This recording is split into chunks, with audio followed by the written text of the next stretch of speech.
Start by taking any questions. So if you have questions from the homework assignments over the weekend or things that we've been talking about or anything at all, like content-wise or clarifications or whatever, now's a good time to do this. In general, we're going to start, now that we've kind of done some stuff and had some assignments, we'll start each class by, taking these kinds of questions, and they couldn't come from past homework or homework that has yet to be turned in. Fine. Stefan. So to sync your class homework, you just go file. So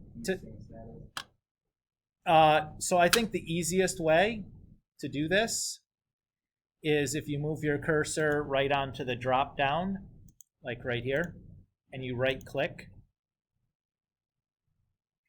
you'll get the notebook sync status option, and you can do it right from here, which I think is usually the easiest way to do it because you don't have to worry about changing screens and waiting for any lag or whatever. And it'll give you, if you pick that, pick all of your to sync all your notebooks all at the same time, so rather than having to do them one by one or whatever.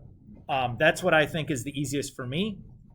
What you're describing, I think, also works, but this seems a little bit quicker and easier. Okay, so if I do that, I'm good. You should be good after that, and then I should be able to see whatever you've done recently.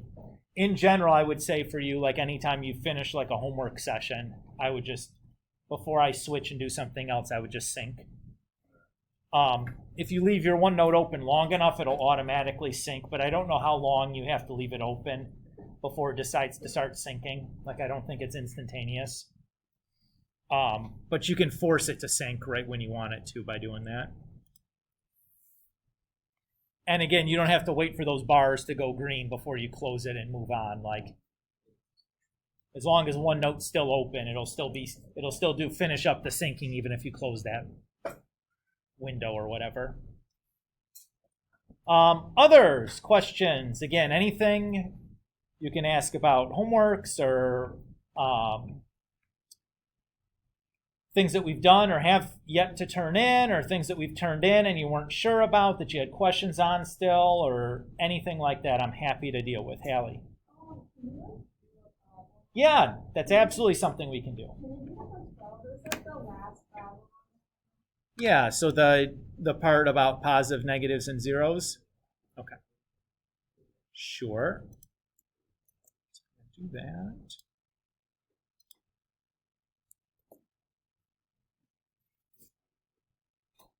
Okay.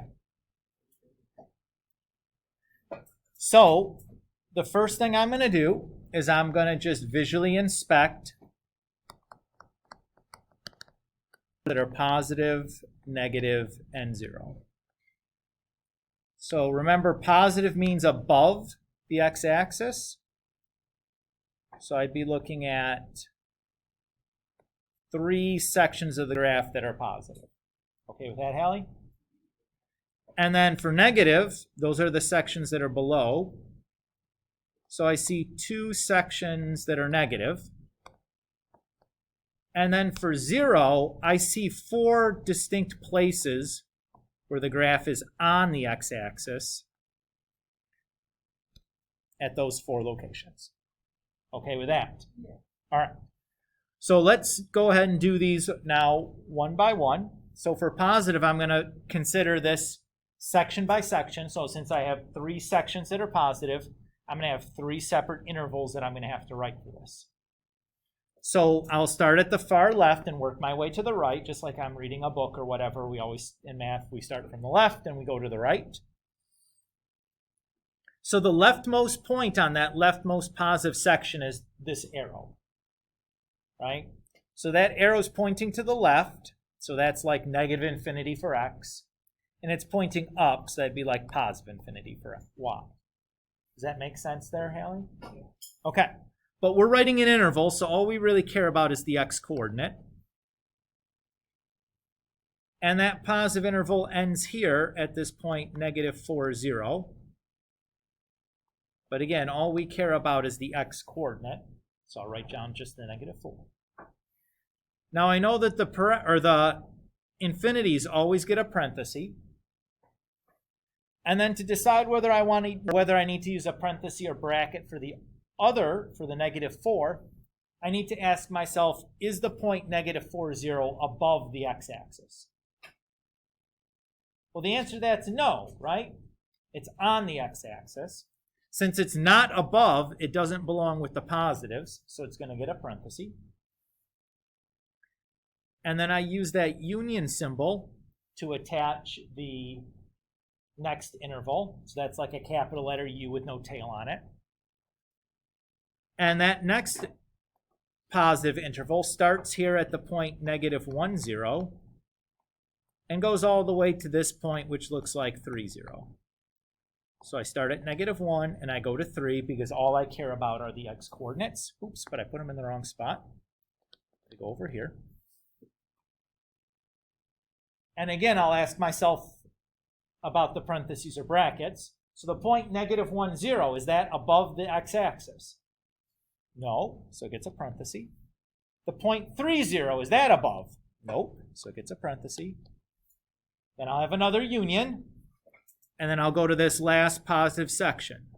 So this last positive section looks like it starts at 5, 0, and it goes all the way through this arrow. It's pointing to the right, so it's like a positive infinity for x's, and it's pointing up, so it's like a positive infinity for the y's. So this last section, I'm starting at 5, 0, but I only care about the x. Positive infinity, but again, all I care about is the x. I know the infinities always get a parenthesis, and then I just need to check the point 5, 0. Again, 5, 0 is not above the x-axis, so that's going to get a parenthesis. Yep.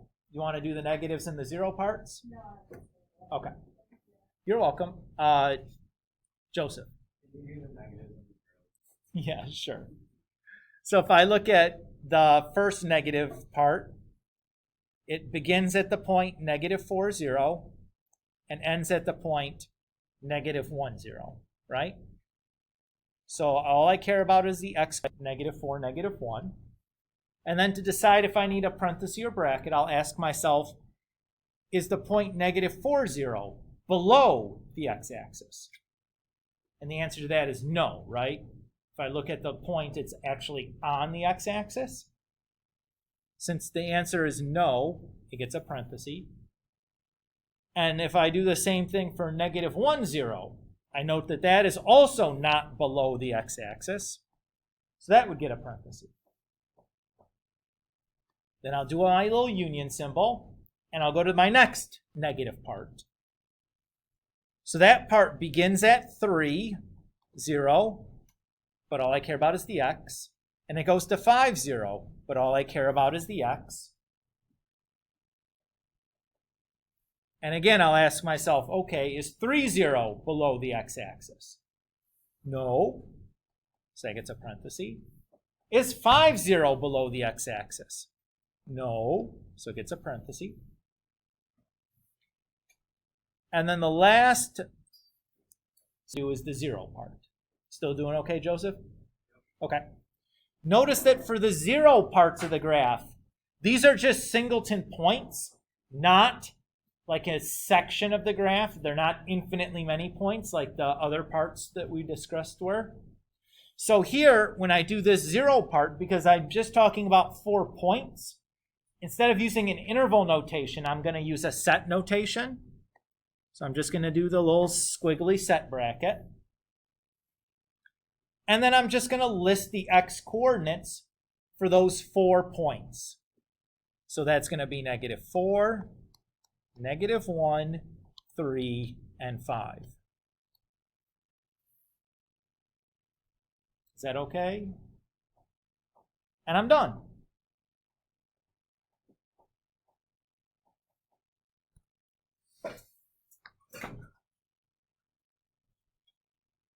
Were there other things that we wanted to do or talk about from homeworks?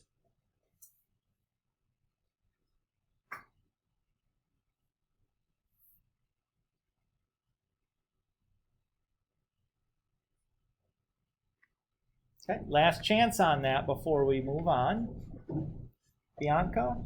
We do the one on a function domain, and it's like at the very bottom, and it's the equation.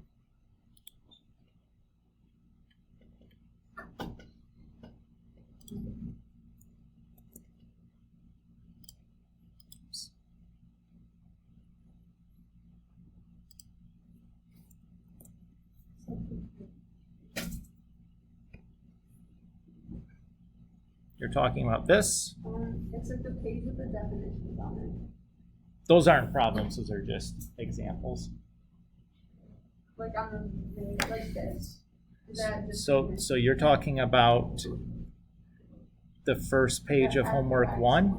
These aren't problems. Okay. So this first page was just notes. Okay. I like wrote like function or function. Both of those are functions. Okay. Oh, no, I lied. The second one is not. Okay. And like the equation, that's just an example. Yeah, it's just an example of like a way to represent a Okay, relation. I was really... Yeah, so I gave examples of things that were a function versus not a function Okay. in the different representations, just to kind of refresh our memory. Okay, yeah, because I like labeled those like function, not function. Good. Well, then if they were all function, not function, you'd notice that was correct for all of them. So that's good. Okay.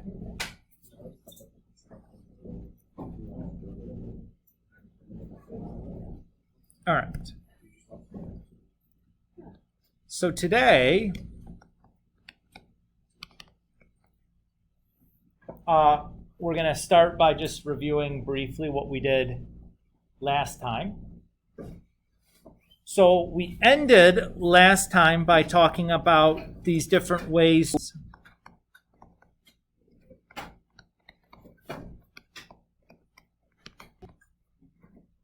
and the first attribute we talked about was this positive, negative, and 0 attribute.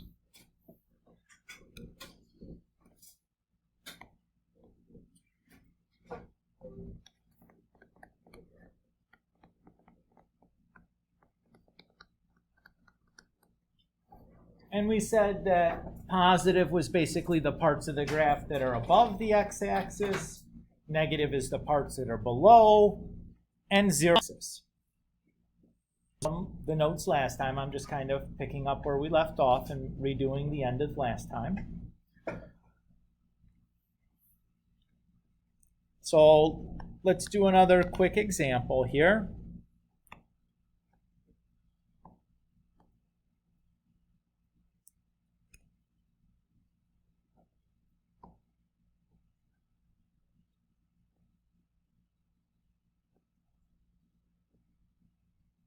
Sure.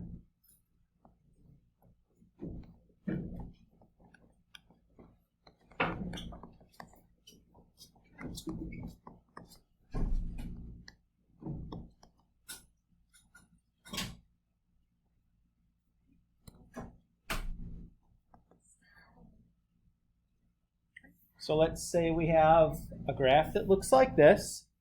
And we're going to try to figure out the positive, negative, and 0 parts for this graph. So we'll just start by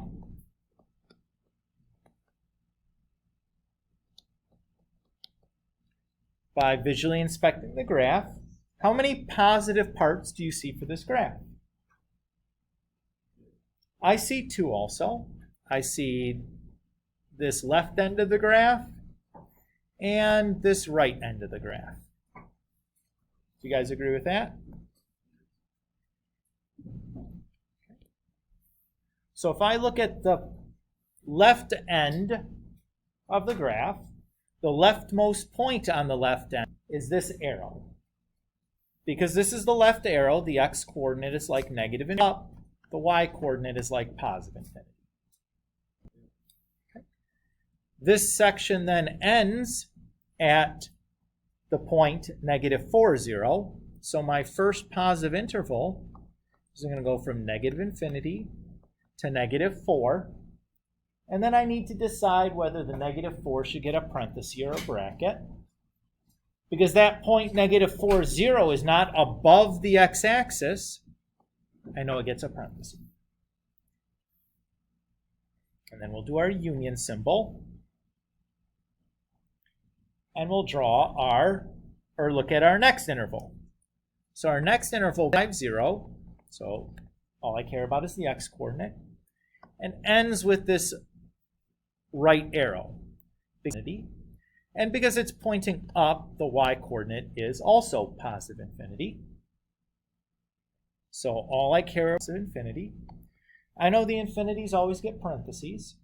And now I just have to ask myself, is the point 5, 0 above the x-axis? No. So it gets a parenthesis. Now I'm going to look at the negative sections. How many negative sections do we see? 2.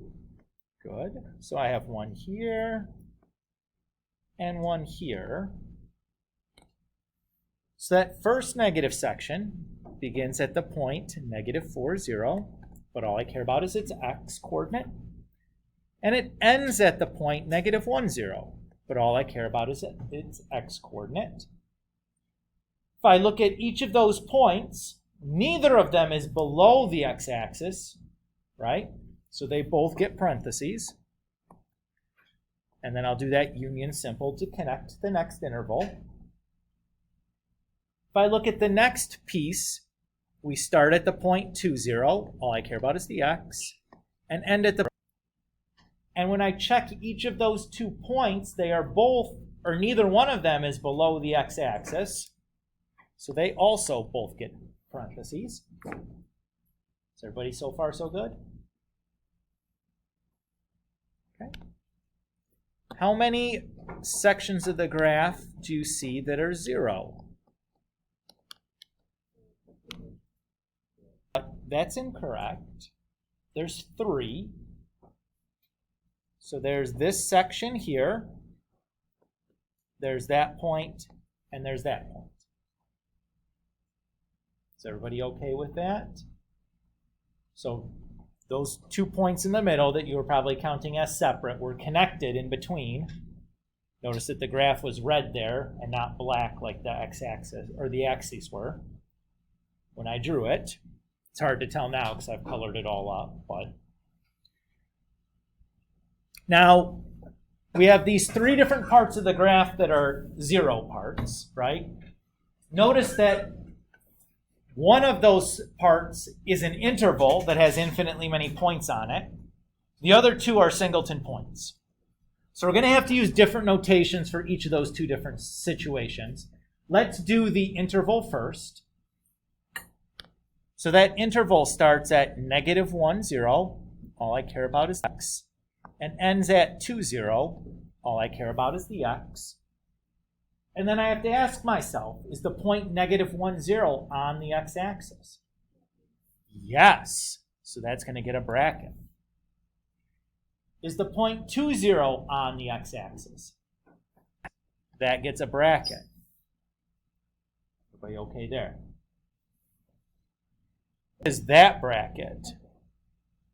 Then we'll do a union. And now for the singleton points, we're going to do the squiggly bracket.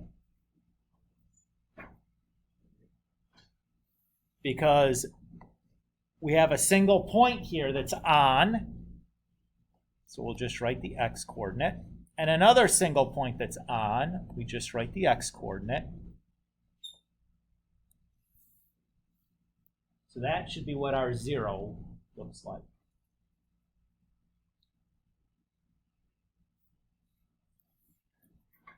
So as a reminder, all of these intervals, right, those are infinite number of points. When we use the squiggles, let's do a different color.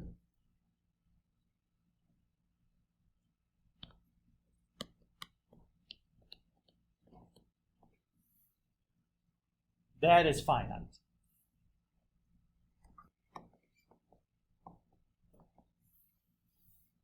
Everybody okay with that idea? Just to kind of reiterate. So Some finer points here on the notation. So some questions that people asked first hour that I thought were really quite good questions. Does it matter the order of like the negative infinity and the negative 4? Yes.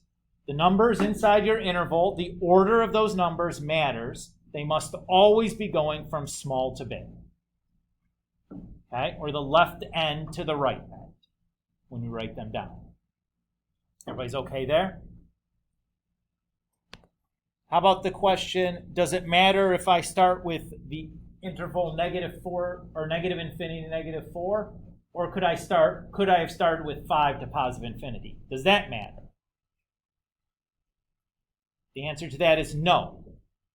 So as long as the numbers in the interval are in the correct order, if you have two intervals connected by a union, the order in which you write those two intervals does not matter.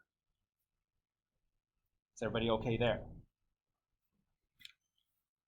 The last question would be something in a squiggly bracket like this. Does the order of the numbers matter in there?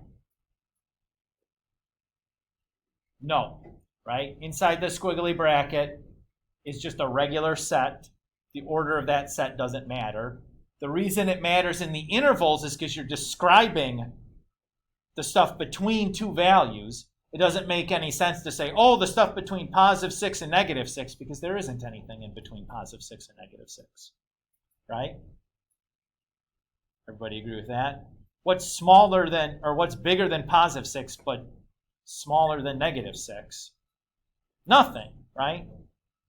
As opposed to if you did -6 to +6, the stuff bigger than -6 and smaller than +6, oh, well, like 0 to 7, 1.9. Not 7. I don't know why I said 7. You guys see the difference there? So just to clarify a little on notation, because those are important questions, right? Sometimes it's okay to write the notation a little bit different, and it's still correct. Sometimes if you write it differently, it's incorrect, and I want to try to clarify when is it okay versus not okay to mess with the order of things. Okay? Okay, so that was basically the last thing we did. What, on Friday, right? Friday? Yeah, Friday. So today we're going to continue talking about attributes. The next attribute we're going to talk about is increasing, decreasing, and constant.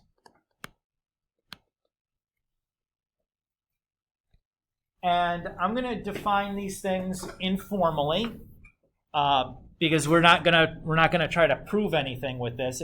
We're just going to kind of give you a I know it when I see it kind of definition, because I'm going to ask you to be able to just identify the parts of the graph that have these attributes. So increasing basically is the part of the graph that is going uphill. So when we talk about uphill here, what I mean is if you start on the left side of the graph and you walk along the curve, uphill is the part of the curve that you're like walking uphill. That's increasing. Decreasing and constant is the part of the curve where you're flat.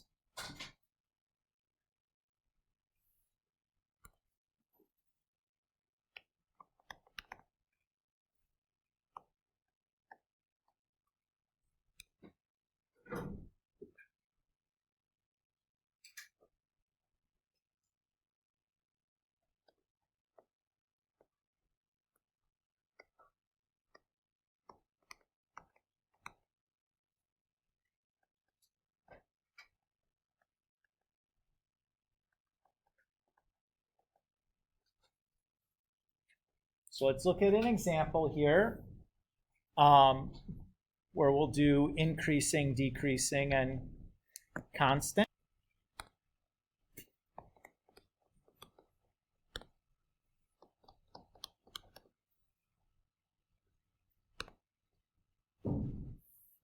So if I take a look at this, I'm going to imagine I have like some little person that's walking along my graph who starts on the left side and goes to the right side. if I'm looking for the increasing parts, those are the parts where that little person would be walking uphill. How many increasing parts do we see? Should see 2. There's one here at the beginning, and then one here again at the end, right? Does everybody see that? How many decreasing parts do we see? 1, right? Just this part here as we walk down the hill.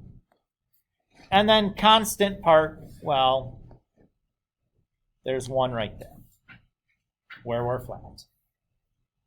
Does everybody feel good with that? Okay, so just like we did before for the positive, negative, 0, we're going to now write the intervals. So for the first increasing section, I'm going to find the left end of that section. Well, that's the left arrow, so it's negative infinity, and it's pointing down, so the y-coordinate is negative infinity. But all I care about is the x. And we end at the point negative 2, 5, but again, all I care about is the x.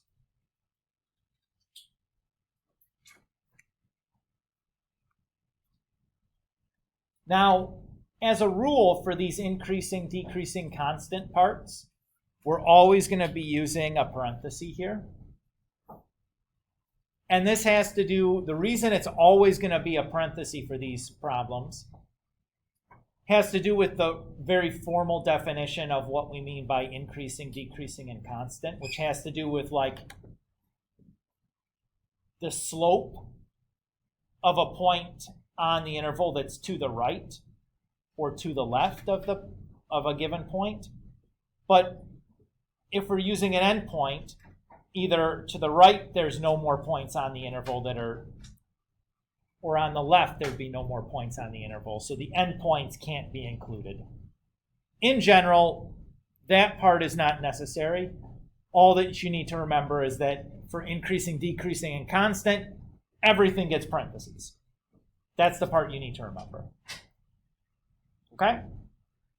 And it's a result of how we define what we mean by increasing, decreasing, and constant. But I don't know that it's worth like really diving into that formal definition just so I can justify why we're going to use a parenthesis all the time. Okay, so we need to do a union, and then we'll attach the other interval here. So the other increasing interval starts at 3 negative, what is the x? And it ends at the right arrow. Since it's the right arrow, it's positive infinity, and because it points up, that would be positive infinity. But all I care about is the x coordinate. And I know that all of these just get parentheses when we're doing increasing or decreasing or constant. Is everybody okay with that? So now we'll do the decreasing section. That begins at the point negative 2, 5. But all I care about is the x coordinate. And it ends at the point negative 1, negative 4. But all I care about is the x coordinate. And because it's an increasing, decreasing constant problem, they all get parentheses. And because that's the only decreasing section, I'm done. Lastly, we have to do the constant part. So we said that there's one constant section, this flat section here. It starts at negative 1, negative 4. All I care about is the x. And it ends at 3, negative 4. All I care about is the x. And because it's an increasing, decreasing constant problem, parentheses.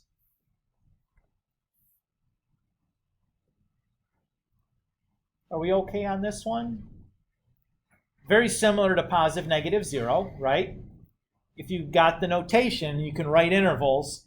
Really, the hardest thing is just making sure you have the definition straight between them, because the words positive and increasing, negative and decreasing, constant and 0 seem very similar from an English language perspective, so it's easy to kind of get them twisted. But just make sure you have those definitions straight, and if you can write your intervals, this should be really not a problem. Right? In fact, the increasing, decreasing constants are easier because you don't have to worry about the bracket part. You know everything is getting a parenthesis, so it makes it a little bit easier. The next thing we're going to talk about is Extrema.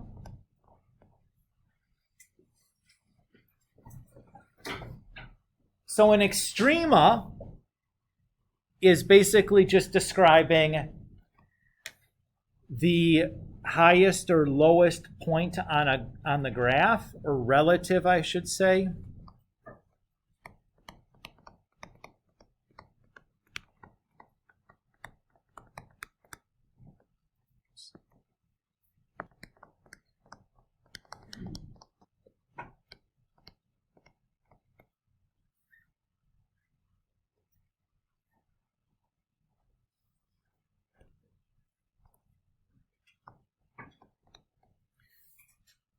So there's two types of Extrema.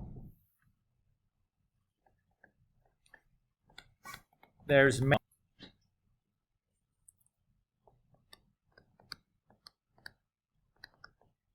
and then there's minima. So the word maxima is just the plural for the word maximum, and minima is just the plural for the word minimum. Now, for maxima and minima, each of those has two types.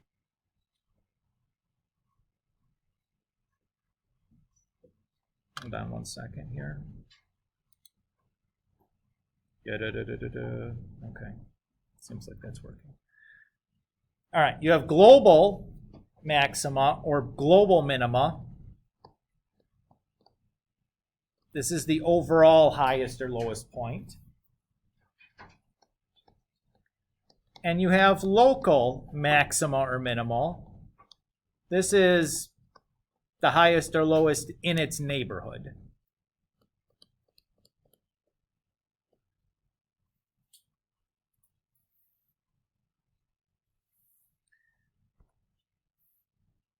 So we're just going to draw a picture here to kind of help you identify and work on this vocabulary. Because again, giving you a really, I don't think really helps you be able to pick them out of a picture, which is the skill that I want you to have. So we're going to kind of give you some vague-ish definitions. But I think they're definitions that are really practical when it comes to like actually doing this in practice, or finding these things in practice.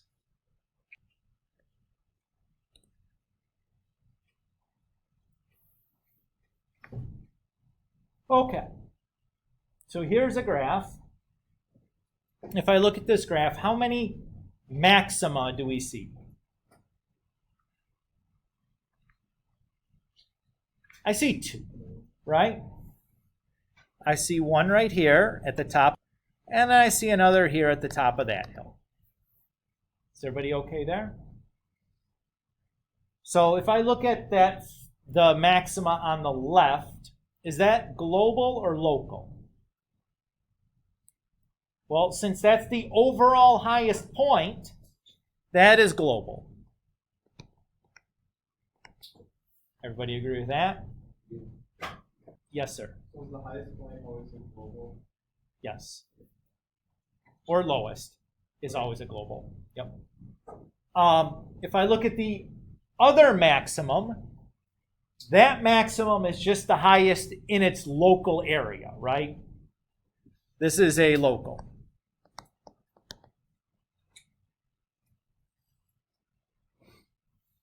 Everybody okay with that idea? Again, pretty easy to see visually what's going on there. How many minima do we see? Just one.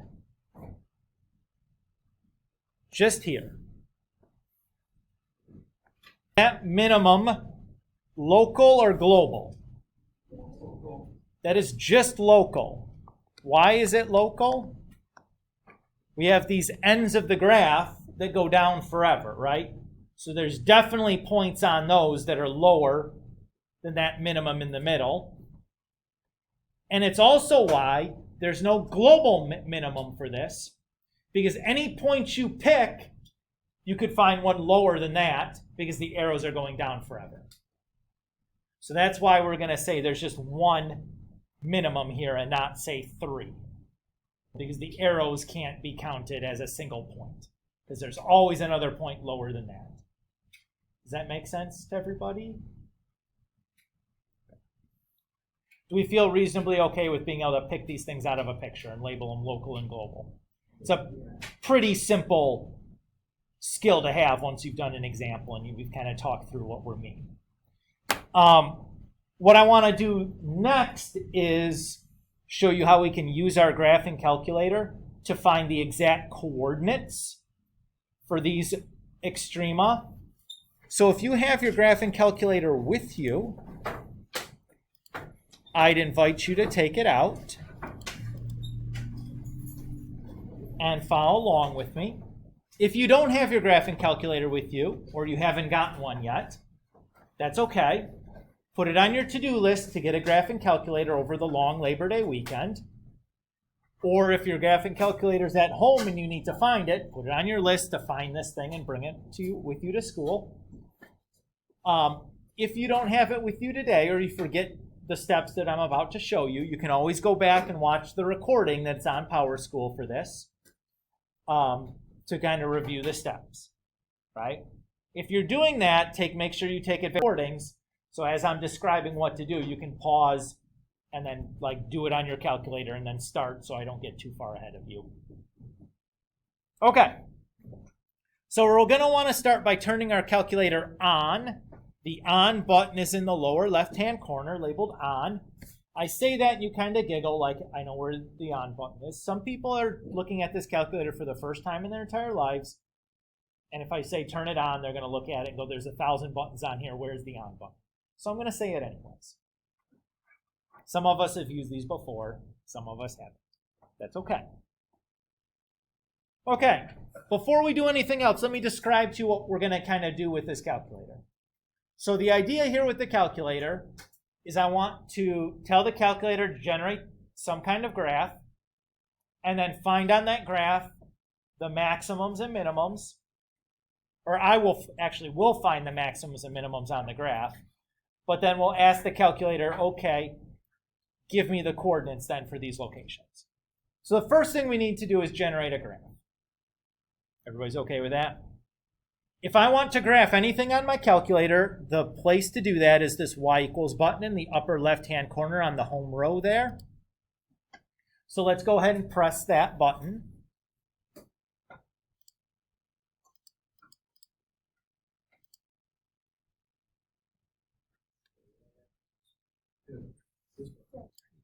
So laggy. Okay. So the first thing you should do is check to make sure that there's nothing in your y equals menu already. So notice I have one thing already in there. I'm going to leave that there because that's actually what the function that we're going to graph together. But if you guys should go through, and if you have anything in your y equals menu, you should clear it out by pressing the clear button, which is just right below the down arrow. Make sure you scroll all the way to the bottom, especially if this is a calculator you've had and haven't used in a while. It's very easy for accidentally some little gobbledygook to get written down here off the screen that you can't see. So make sure you've scrolled through and cleared out anything that happened to be in there. Once you've checked that, in the Y1 spot, I want you to type this. So the X button is right next to the alpha button. That's the green button on my calculator. The parentheses are above the numbers 8 and 9.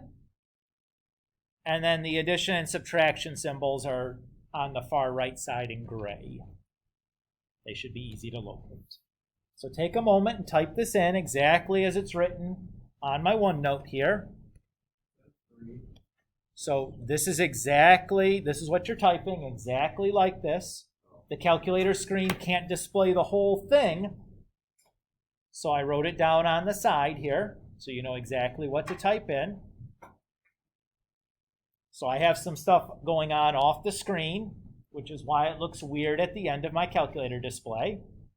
But what I typed in is what I've written there on OneNote on the side.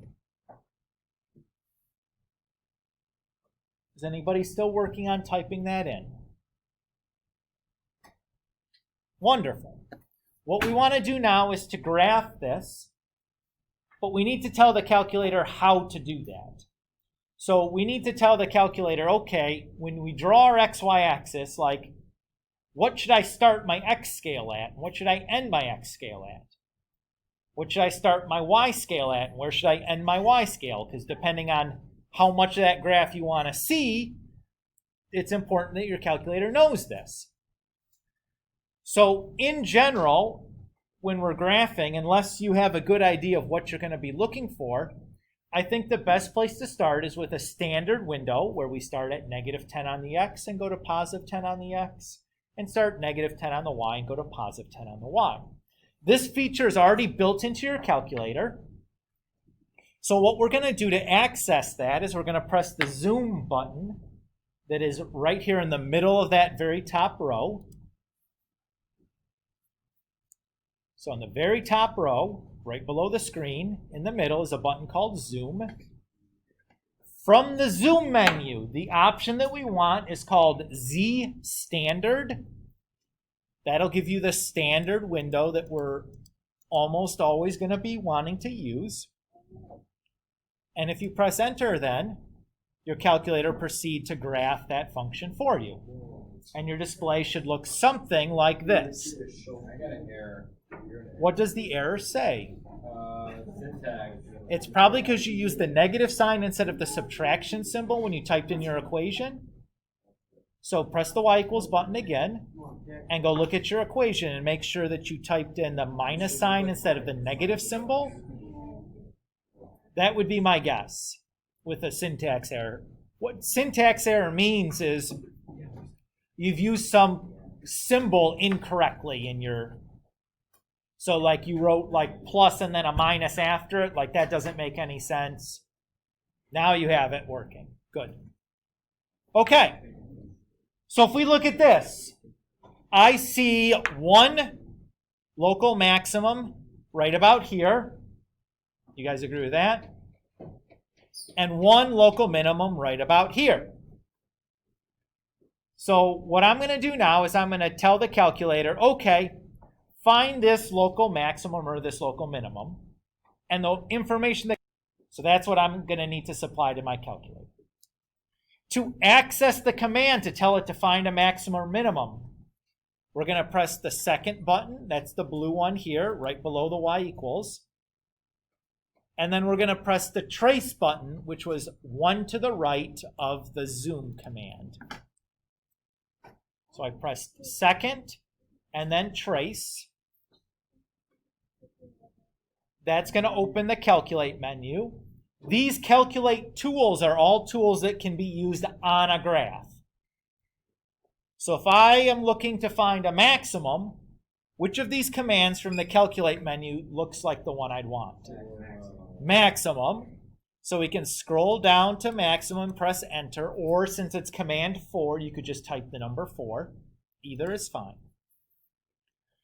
What you're going to notice when you select the maximum is it returns you to the graph, but now it has a question at the bottom corner of your screen. It says left bound. And you might also notice that you have a cursor flashing on your screen. Mine is right here at 0, 0. Yours may be in a different location. That's fine. So what the left bound is asking for is it needs you to give out a point that's on the left side of that maximum. So all I'm going to do is use my left or right arrows on my calculator to move my cursor so it's somewhere, anywhere left of that maximum. So notice I've moved my cursor to here. That is to the left of the maximum. So I can press enter. When I do that, you'll notice the question at the bottom changes. It now says right bound. So now I just need to move my cursor somewhere right of that maximum and select a point there. That looks good. So notice my cursor is now here on the right side of the maximum. And I'll press enter again. Now it asks for a guess. So here's the thing with the guess. it doesn't matter. If you pick something that's closer to the maximum, or you pick the point that you used last, doesn't make a difference. It'll make the calculation slightly faster. But when I say slightly, I mean like microseconds faster. So much so that like so small of a difference that you'll never ever notice. So my suggestion is just to press enter one more time and use the point that you're currently at.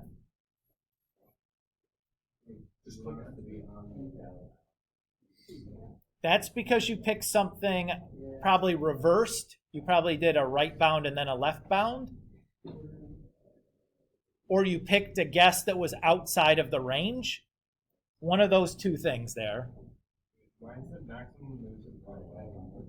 That's because you pressed the button again. You didn't want to press another button. So you'd have to repeat that process to recover the maximum again. Nope. Yep, second trace, maximum, and then do the left bound, right bound guess. So if we look at our screen, at the bottom in the lower left-hand corner, it says the word maximum, and then it gives me a point. It gives me an x-coordinate and a y-coordinate. So if I wanted to, if I were to answer the question on my sheet of paper, I'm going to round my answer to 3 decimal places. So the x value is negative 1.1196. Well, that rounds to 1.20. And the y-coordinate is 4.0606, so that rounds to 4.061. Is everybody okay with that? Okay, let's find the minimum then. So I'll go back to that calculate menu by pressing second and trace. But this time I'm going to select the minimum command. I just press second and trace from the screen I was at to go back into that menu. So same way we did it before. And I'm going to do the left bound, right bound, and guess, but this time I'm going to look for this minimum down over here. So I'll move my cursor so it's somewhere to the left of that minimum. That looks good. I'll press enter. Then I'll move my cursor somewhere to the right of that minimum. That looks good. And press enter. And then for a guess, it's fine where it's at, so I'll press enter one more time. So there at minimum value. If I round this to 3 decimal places, I have 1.78, comma, negative 8.209.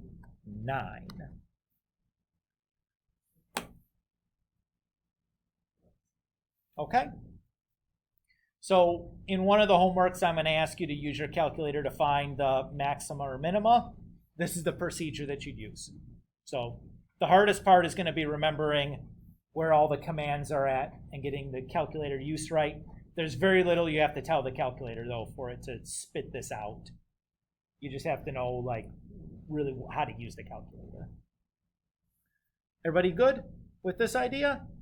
Yes, sir. Okay, so after you click the maximum, it says right bound. Yes. Right. Or, well, it says left bound first, and then it says right bound. Oh, so I might be doing something. It says right bound.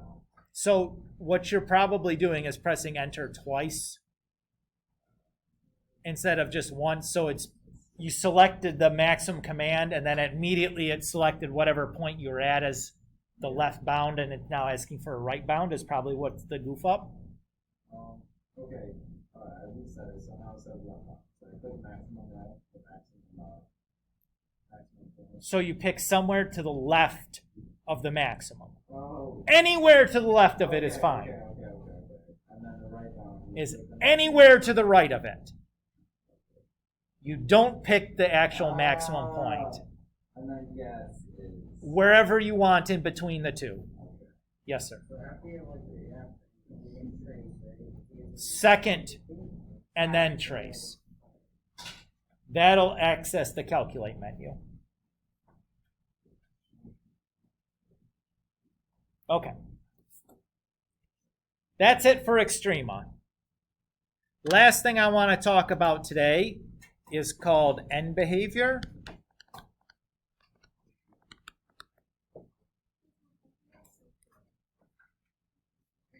And what end behavior is, it's basically just describing how the arrows on the graph look. Again, not a technical definition, really informal, okay? But I think from a practical standpoint, this makes it easy for students to understand what it is that we're really doing here. The most difficult part for end behavior is getting used to the notation.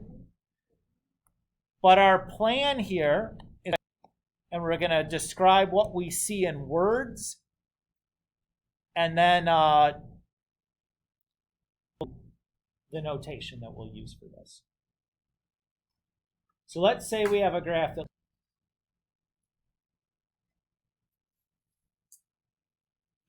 so I notice I see two arrows on this graph, right? See one over here and one over there. So this first arrow, how would you describe that if you're going to describe that in words? If somebody couldn't see this graph and you wanted to describe to them what that arrow is doing, how would you describe it? Somebody with a guess?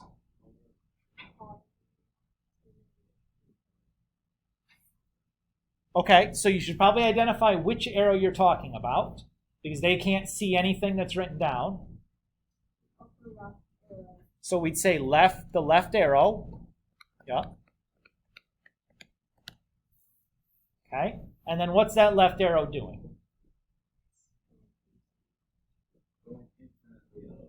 How about we'll just say points up? Everybody agree with that? That if I look at this picture and I say that's what that is, what's going on for that side of the graph, that makes sense. Hopefully, right? And how would I describe what's going on there?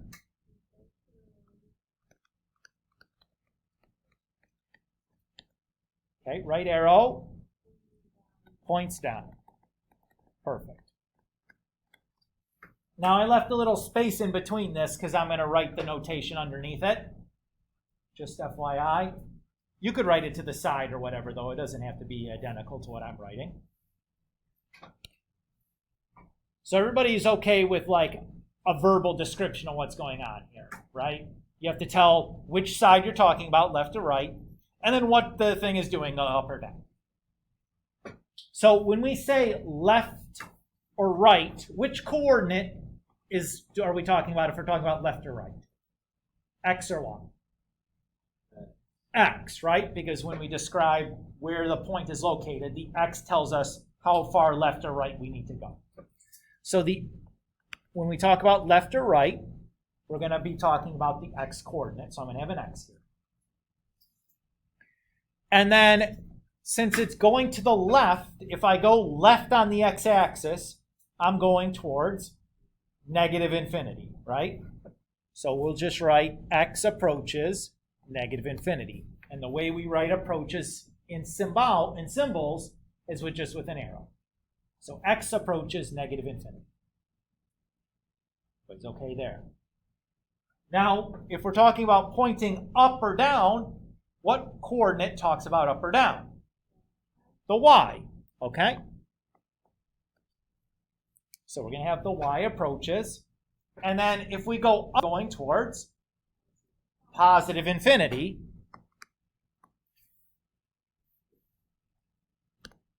so that's how you would translate the left arrow pointing up into symbols.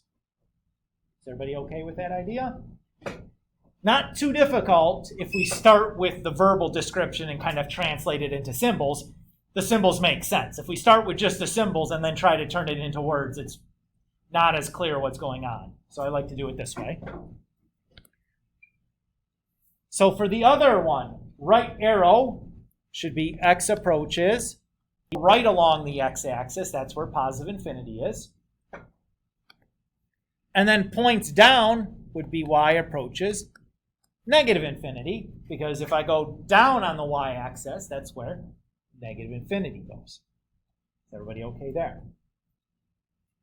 The natural next question here is it possible that I wouldn't have positive or negative infinity involved? Sure. But you probably haven't seen that situation yet. But let's look at an example here of when that could happen.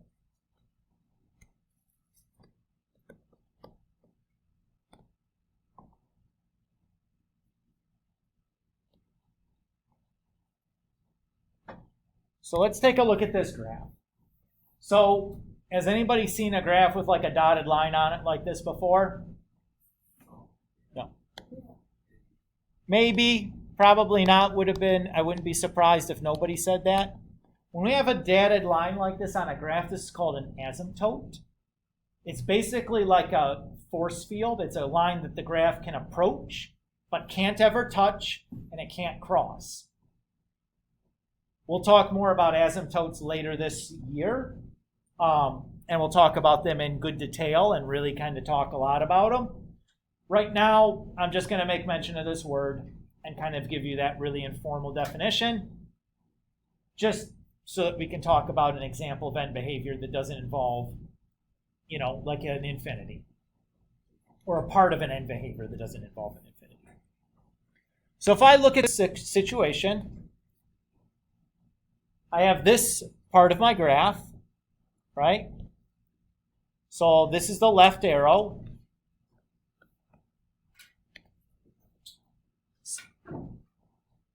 So I'll still write x approaches negative infinity, but this time this arrow isn't pointing up or down, right? It's pointing flat. It's pointing to some specific y value. What specific y value is it pointing to? Y2? Because that's the horizontal line for the asymptote. Is everybody okay with that? So not much changed, right? If I do the other end of the graph now,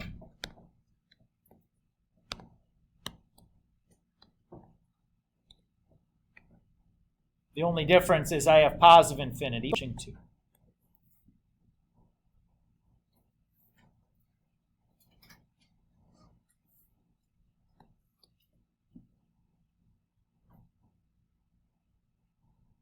Is everybody okay there? That's as hard as the end behavior would really get for you guys. Which is not too hard, right? The hardest part was probably the notation, but I think we explained it in a way that notation is really easy to use. So that's it for today.